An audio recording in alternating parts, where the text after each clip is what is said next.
بسم اللہ الرحمن الرحیم۔ دیکھو بھائی، سال کے جو 12 مہینے ہیں تو پہلا مہینہ محرم الحرام اور آخری مہینہ جو شروع ہوگا ذی الحجہ۔ اللہ پاک کا بڑا عجیب نظام ہے کہ پہلا مہینہ آتا ہے وہ بھی بڑی زبردست قربانی کی یاد دلاتا ہے کہ کربلا کے میدان میں نواسۂ رسول بھوکے پیاسے 72 ساتھیوں کے ساتھ شہید کر دیے گئے۔ اور جب آخری مہینہ آتا ہے ذی الحجہ، اللہ کے خلیل ابراہیم علیہ نبینا علیہ الصلوۃ والتسلیم کی یاد لے کر آتا ہے کہ اتنی بڑی زبردست قربانی دی۔ باپ کا اپنے بیٹے کی گردن کے اوپر چھری چلا دینا، یہ میرے لیے کہنا آسان ہے، آپ کے لیے سننا آسان ہے۔ بہت بڑی قربانی ہے۔ یہ 2 مہینے جب انگریزی اعتبار سے دیکھا جائے تو لوگ خوشیاں مناتے ہیں، رنگ ریلیاں مناتے ہیں، حرام کام ہوتے ہیں، ناچ گانے ہوتے ہیں، لیکن جب اسلام کی بات آتی ہے تو محرم الحرام میں کیا انسان ناچے گا؟ اس کے سامنے سیدھا ایک نقشہ آئے گا کربلا کے میدان کا، کہ جہاں فاطمہ کے لال کو، نواسۂ رسول کو ذبح کیا جا رہا ہے، میری آنکھیں اشکبار ہوگی یا میں ناچوں گا؟ اور جب آخری مہینہ ہوتا ہے تو ابراہیم علیہ السلام کی یاد دلاتا ہے۔ دیکھو میرے بھائیوں، اس کا مطلب یہ ہوا کہ دین قربانی سے پھیلتا ہے۔ ہماری زندگیوں میں دین آئے گا قربانی سے۔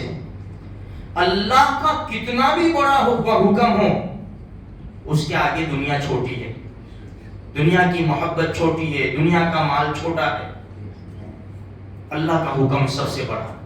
اسی لیے کامیاب جو ہوئے لوگ اسی وجہ سے کامیاب ہوئے کہ اللہ کا جو بھی حکم آیا اس کو پورا کیا۔ یہ ذی الحجہ کا مہینہ شروع ہوتا ہے تو ابراہیم علیہ السلام کی یاد منائی جاتی ہے۔ دیکھو میرے بھائیوں، اللہ پاک نے کیسے گھر میں پیدا کیا ان کو۔ ان کا باپ جو آزر تھا نا، بت بنا کر بیچتا تھا، ایسے گھر میں اللہ کے خلیل کو پیدا کر دیا۔ کیسے قربانی دی ہوگی، اب اندازہ لگاؤ کہ باپ اپنے بیٹے سے کہہ رہا ہے کہ جا بت بیچنے جا، مرغیاں بیچنے جا۔ کیا ہمارے لیے کیا مشکل ہے؟ اگر ہم نماز پڑھنے جاتے ہو تو کون ہم کو پکڑ کے روکے گا؟ اللہ نہ کرے ایسا وقت آئے۔ اس سے پہلے ہم مساجد کو بھر دیں، ہم انتظام نہ کریں کہ اذانوں کے اوپر پابندیاں لگ جاوے، مسجدوں میں ہم کو جانے نہ دیا جائے، اس کا انتظام نہ کرے۔ میرے بھائیوں، آج بالکل آزادی ہے، ہم سب کچھ کر سکتے ہیں، لیکن ہمیں کرنا نہیں ہے، قربانی نہیں دینی۔ قربانی نہیں دیں گے تو دین کیسے آئے گا؟ اللہ کے خلیل کو کہاں پیدا کیا اللہ تبارک و تعالیٰ نے؟ آگ میں ڈالا گیا، آگ میں اللہ کے خلیل ابراہیم علیہ السلام کو ملک در بدر کر دیا۔ راستے میں جا رہے تو ان کی بیوی کو ایک ناپاک بادشاہ نے بلا لیا۔ کیا کچھ امتحان نہیں آئے، بس ہمارا مسئلہ کیا ہے کہ محرم الحرام آتا ہے، نواسۂ رسول کو یاد کر لیتے ہیں، ربیع الاول آتا ہے تو نبی کریم صلی اللہ علیہ وسلم کا تذکرہ کر لیتے ہیں، اور ذی الحجہ آتا ہے تو ابراہیم علیہ السلام کی یاد کر لیتے ہیں۔ بس صرف اتنا ہی ہوتا ہے، تذکرہ کر لیتے ہیں، باقی ان کے طور طریقے ہماری زندگیوں میں نہیں آتے۔ ایک چھوٹی سی بات لے لو کہ محرم الحرام کے مہینے میں 10 دن جہاں جہاں مسلمان رہتے ہیں کتنے تذکرہ ہوتا ہے نواسۂ رسول کا، لیکن ان کے جو اخلاق، ان کے جو اعمال، ایسے سخت جگہ کے اوپر اور سخت حالت کے اندر اللہ کے حکموں کو پورا کرنا، یہ ہماری زندگی میں آج تک نہیں آیا، آج تک نہیں آیا۔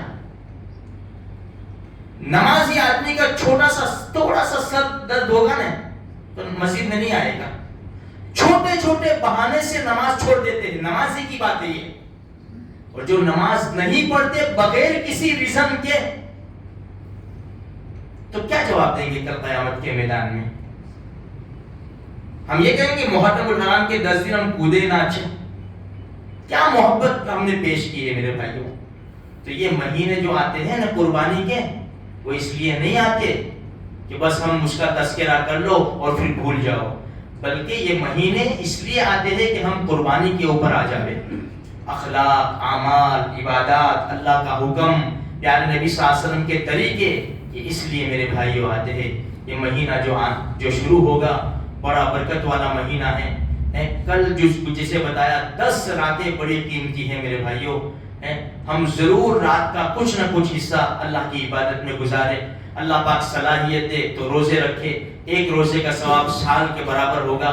جتنی بھی ہماری پاس طاقت ہو، صلاحیت ہو، یہ 10 راتیں ہم اللہ کی عبادت میں گزاریں اور اپنی دعاؤں میں پوری امت کا حصہ رکھے۔ اللہ مجھے بھی توفیق نصیب فرماوے، اللہ پاک آپ کو مسلمانوں کو توفیق نصیب فرماوے۔